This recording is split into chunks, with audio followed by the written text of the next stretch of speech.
Hey guys, instructor pilot Chris here. It's an exciting day. This is a follow-up video from yesterday where I did the unboxing of the Blade Nano S3.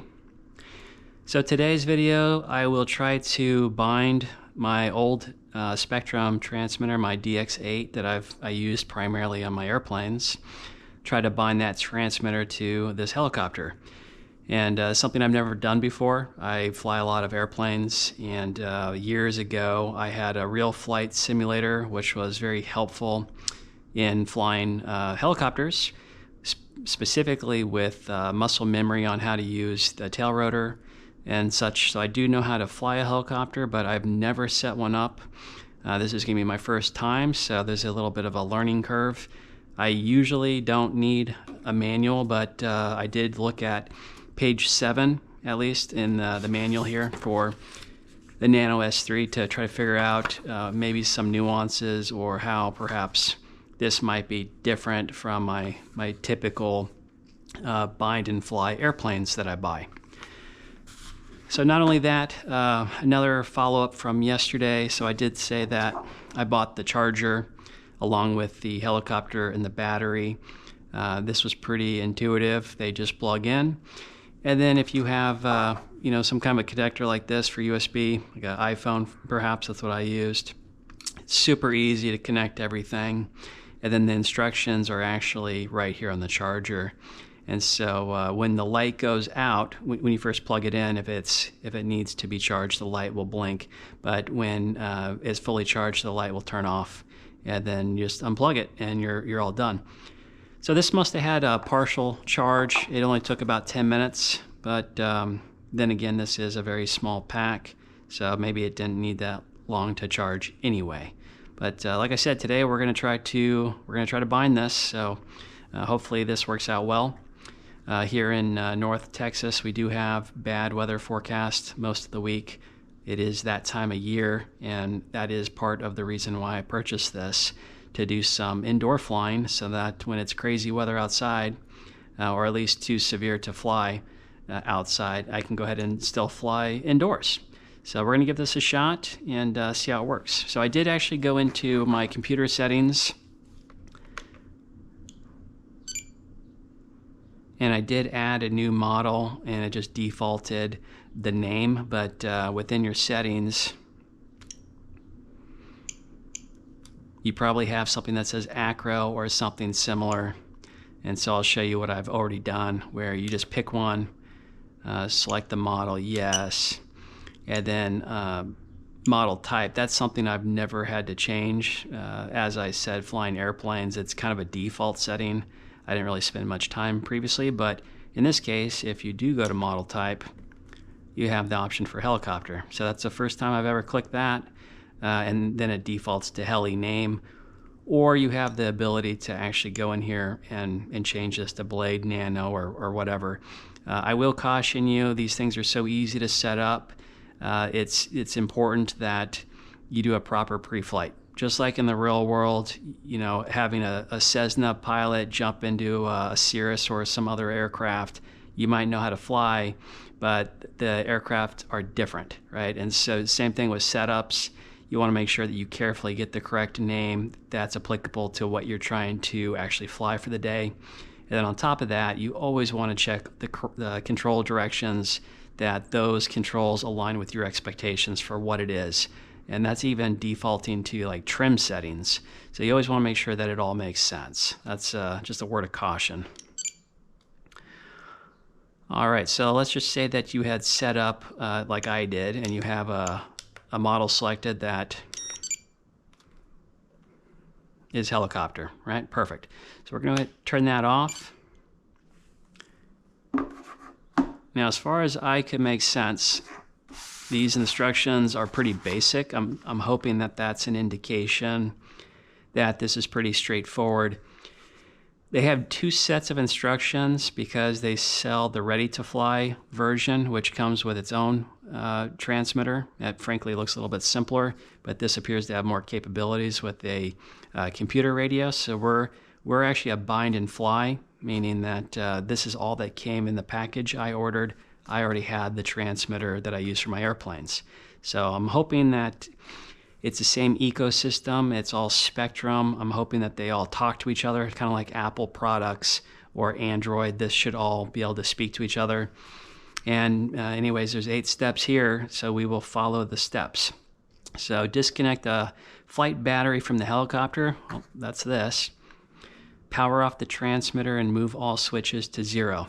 So I did power off the transmitter, but some of these fancier radios, I know this is old, but it does have a lot of switches, and sometimes those mean something depending on what kind of equipment you're flying. If you're flying something really basic, maybe a 2-channel, maybe a lot of these don't matter, but the more channels you have or options on a receiver, some of these might actually mean something. So on an airplane, maybe some of these move a gear or something. For the helicopter, there's different flight modes, and so that's why they're saying you want to make sure that all your switches are on 0, which they appear to be. All right, so we did that step. Okay, connect the flight battery to the helicopter. The 3-in-1 control unit flashes after 5 seconds. All right, so we'll just plug the battery into the helicopter. I'm gonna slide the battery into the slot first. I don't know if that'll be easier, but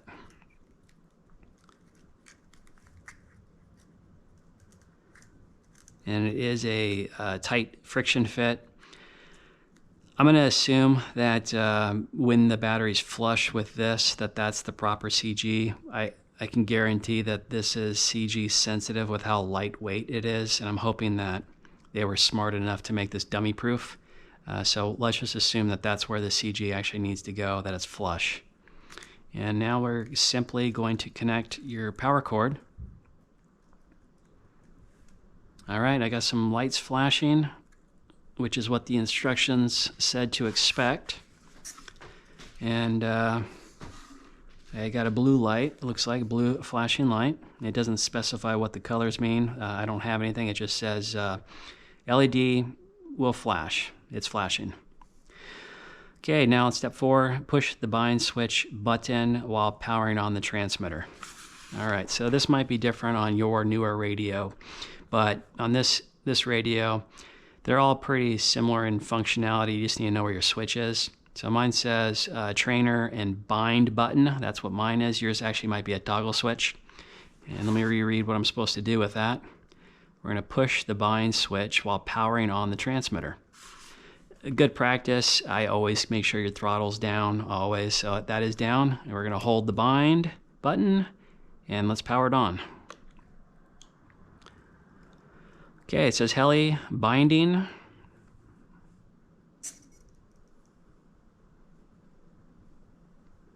After 2 to 3 seconds, release the bind switch. Okay, move the rudder stick to full right. Continue to hold the rudder control stick to full right until the LED is solid.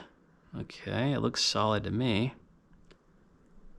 And now what? Now we're on step 7, release the rudder control stick. Disconnect the flight battery and power transmitter off. Okay.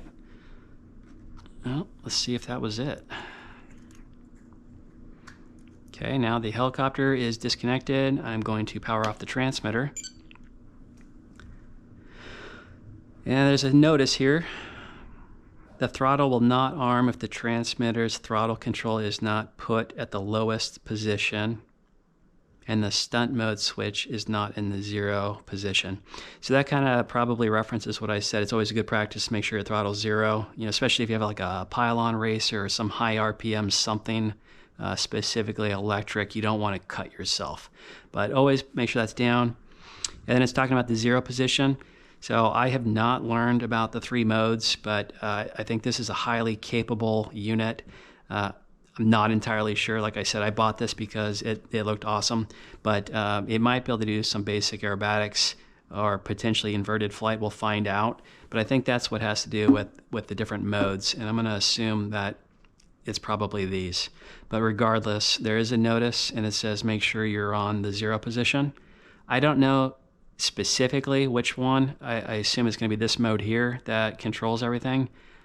I see nothing wrong with making sure that everything that you have is in mode 0. All right, there is no step 9, so I'm going to assume that this all connected, and in the last segment we powered on the helicopter first, then we turned on the radio to do the binding. Typically that's not how we do anything when everything's connected. We always start typically with powering on the transmitter. So we're going to try that and see if that worked. All right, so we have the helicopter that's showing there. Now we're going to put the battery connector back on the LiPo. And I'm hopeful that that's it. And again, you're always making sure throttle switches down. All right, so I connected that, and I got some flashing lights. Oh, something's happening here.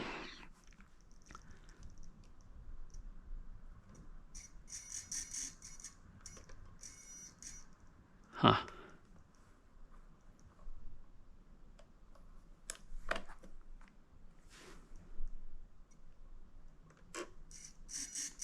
So what's interesting is I have nothing on my right stick, but I have my what would be throttle is moving. I think it's called cyclic. That does not appear to be right to me.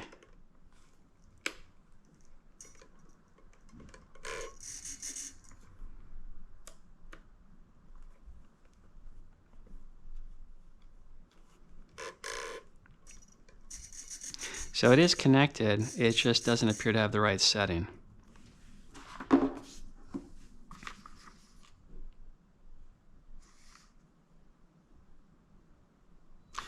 And it says if you encounter problems, refer to the troubleshooting guide for other instructions or call Horizon Hobby support office. So I don't know where the troubleshooting guide is. I assume that's also inside here. So let's see if we can find the troubleshooting section. Go to the table of contents. There you go, troubleshooting guide, page 11. You gotta make sure you're in the right language. EN, English, but this is in several languages, the same material in several different languages. But it says there's different categories or problems, and honestly, I'm not entirely sure which one I'm experiencing. It just doesn't appear to be correct.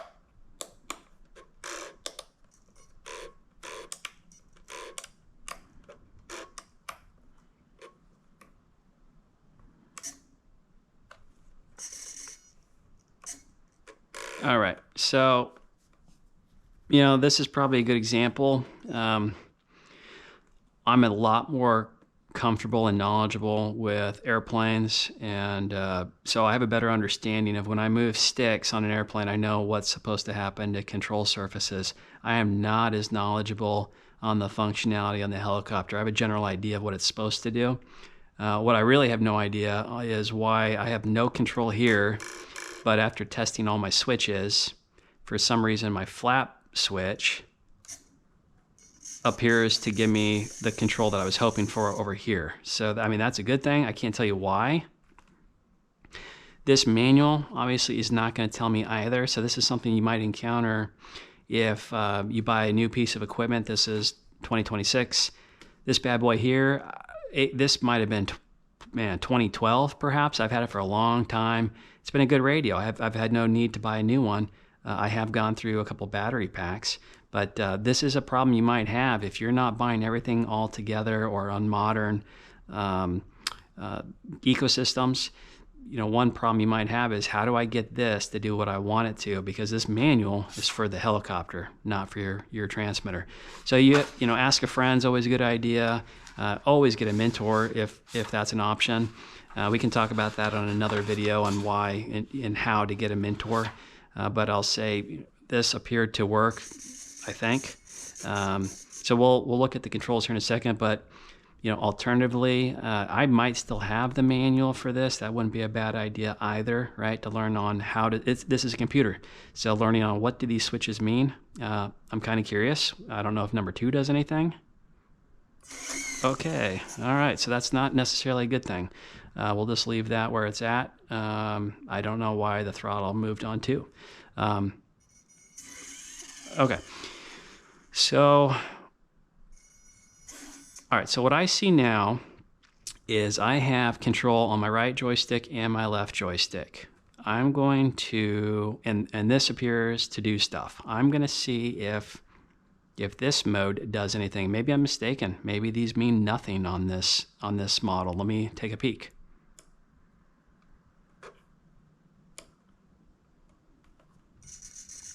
Okay, so I think that, you know, assumptions can be dangerous. I assumed that the modes here would give me my 3 different modes that I believe this helicopter is capable of having, but maybe for whatever reason, this just automatically put the settings under my flap, which might be kind of an awkward situation if you're trying to, this would obviously be much more comfortable if you're trying to flip settings and fly than that. So I'm sure there's a way around the different modes, but what I am happy about is I did connect these two. So let me go ahead and see if things might be going the correct direction. I'm going to try to do that with just reasoning. All right, so do the easy one first, right? I know that this is supposed to be throttle, so that should make the main rotor blade spin. I'm going to just a little bit. All right, so that works as expected. Now with a helicopter, this is typically your rudder on an airplane. That should make this go back and forth. So let's give that a test. And it's been a while, but I believe if I use right stick, that should make the tail rudder go this way. Yep, and we'll try the other side. This should make it go that way.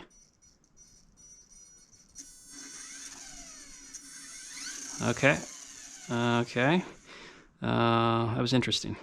All right, so the last thing for control that I want to do is going to be directional control with forward, back, and right and left. And this is the part that's dangerous because, you know, once this thing starts spinning, if the control's not correct, I could induce a crash just because the controls are backwards. So just like an airplane, this would be up, right? So that makes sense to me. What I notice, if I do up, the blade deflects this way. That would make sense, just rationally speaking, that means that the helicopter would fly backwards. So I think that works.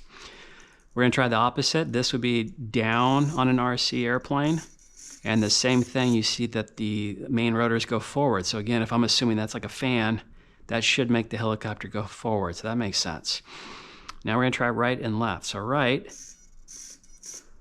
that one's not as straightforward.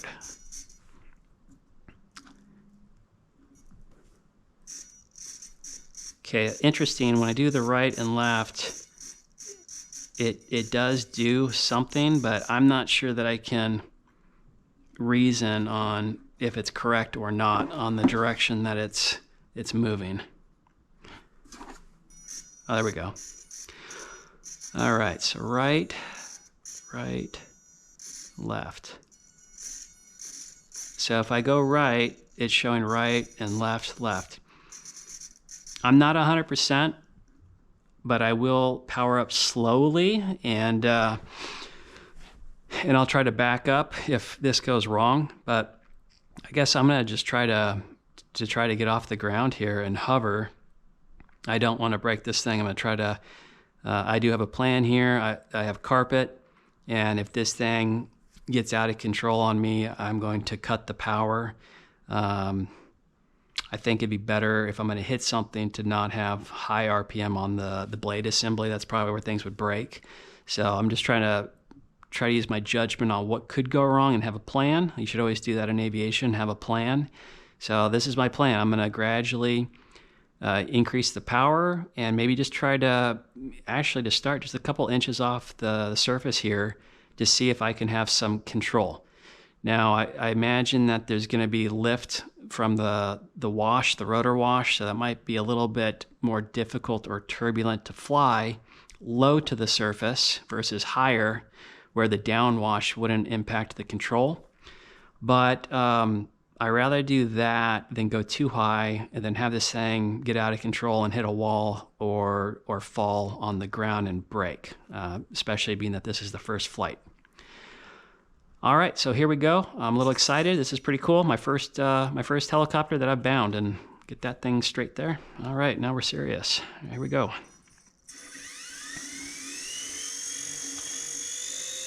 All right, it's pretty sensitive. Oh, it is sensitive. Oh, there it goes. Look at that. Oh, that is exciting. Okay, so the controls are going in the direction that I expect.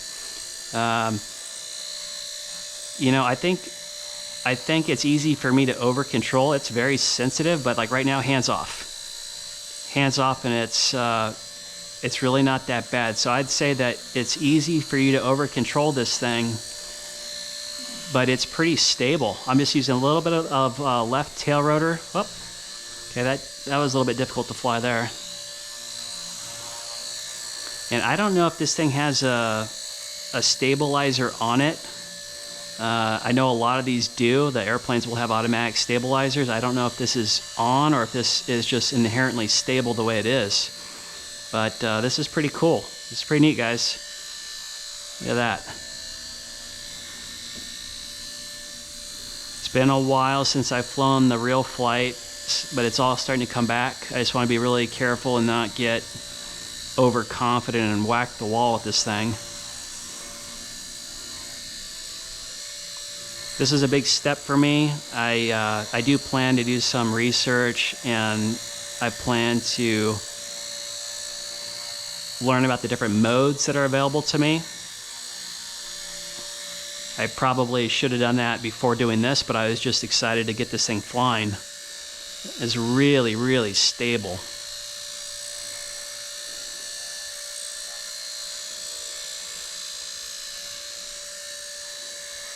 Look at that. Also, I have no idea what kind of flight time this thing will offer. That's why I got 2 battery packs. But I can already tell you this is going to be a blast. This is going to be a lot of fun to fly inside. I can tell you that I'm already using a lot more rudder. I'm being a lot more intentional on my controls than I am with a powered airplane. This one requires a lot more technique. So this was a big success. Not only was I able to connect the helicopter, but I think this is going to give me what I was looking for, which is rudder usage, challenging myself to something new. And I think this is going to let me fly when we have bad weather here this week. So I'm going to try to land this thing. I've been trying to land. There we go. Let's gradually reduce power.